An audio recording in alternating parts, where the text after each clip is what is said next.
Hi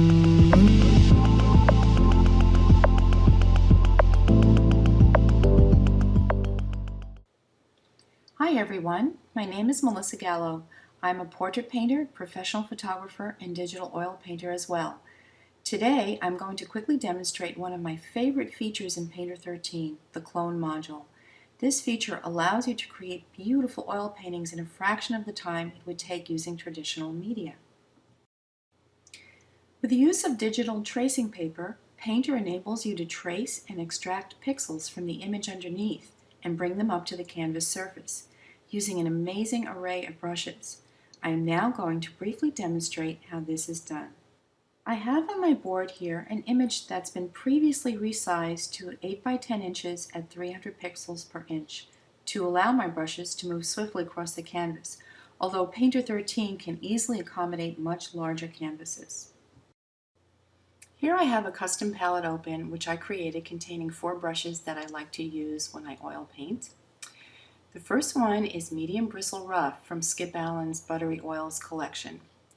The second is the Coarse Sargent Brush Jitter from Painter 13's Artist category. The third is a brush I created myself called Luscious Oil, and the fourth is Fine Camel from the Oils category, also found in Painter 13. As you can see, I have 2 other palettes open that are very important for painting. The first one is the Clone Source palette, which is extremely important when you are cloning. It allows you to see the image that you will be cloning from and to change the opacity with this slider here of your tracing paper. And the second one is my color wheel that allows me to either clone from my image or add pure color. The next step is to place tracing paper over our image, and we do this by going up to File, Quick Clone, and we immediately see the image with tracing paper on top of it. Over here is our Clone Source palette. Now this comes into play and is very important. As you slide the slider to the right, you see your canvas at 100% with no image underneath. As you pull the opacity of the tracing paper down all the way to 0, you see 100% of the image underneath. And what we are going to do is gradually pull up the pixels from that image to the top onto our white canvas here and create a painting. You can also add other source images to clone from by pressing this little icon here. And if you want to show your original image in the window so you can just check it from time to time, you can also check this little box, and there you have your original image. So let's go back to our cloned image. I'll turn that off for now, and we are going to begin painting. Now if you notice, my color wheel over here is grayed out. That means that I will be cloning. If, however, I press this little icon and see color, it means that I will actually be painting with whatever color I choose here. So in order to clone and to make sure that you are cloning from the colors of the image, you need to press this little icon and have your color wheel grayed out. Now I have my brush palette to the right so that I can quickly grab any brush that I'd like. This is the Medium Bristle Rough, and I generally use this to block in the background, and it will be drawing color from the image.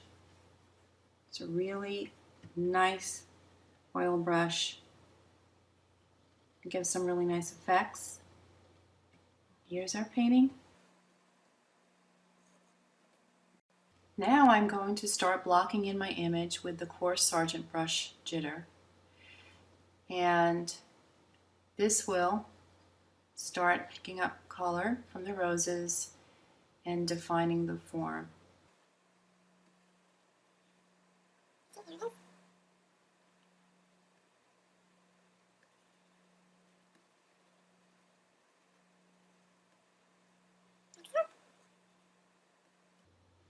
There's my image taking shape.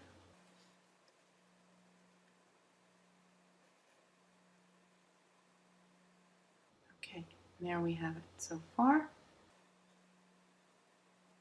Next, I'm going to apply even thicker paint by using the Luscious Oil Brush. And as you can see,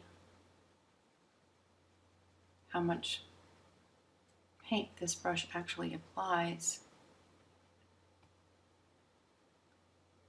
Pull back so you can see where your image is and define your forms.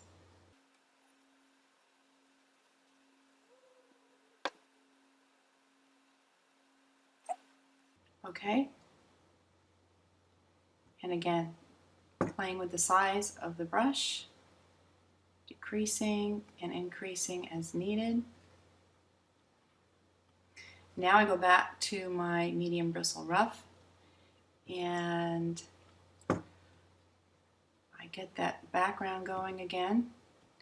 And don't worry about the background bleeding into your image because you can always pull the image right back out. Decrease your brush size. Check to see where everything is. That's our image so far. Back to my luscious oil. Give it some detail again.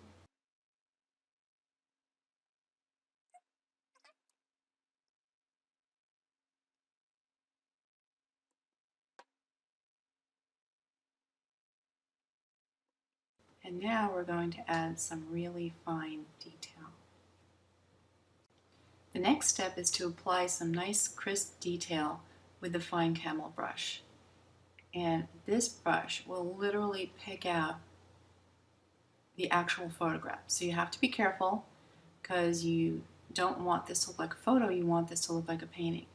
Use it especially to find the white areas and areas of high contrast in your image. Just to give a hint of where everything is. Let's take a look. There we go. Use it to clean up some areas as well, to correct your drawing, get your edges correct. And there we have the beginning of a very nice oil painting.